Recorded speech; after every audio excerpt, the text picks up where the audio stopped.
ఈరోజు నీ జీవితంలో నిన్ను హేళన చేసేవాళ్ళు ఉన్నారా? ఖచ్చితంగా ఉంటారు. పట్టించుకో మాకు, నీ పనేది నువ్వు చేసుకుంటూ ముందుకెళ్ళు.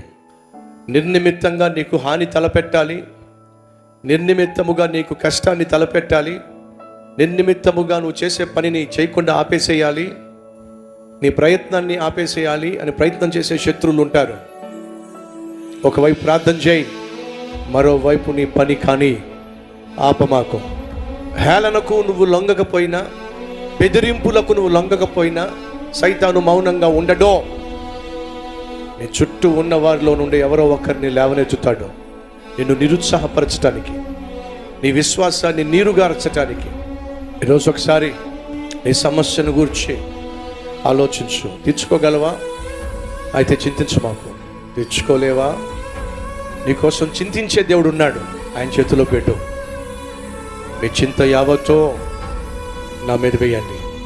నేను మీ గురించి చింతిస్తున్నాను.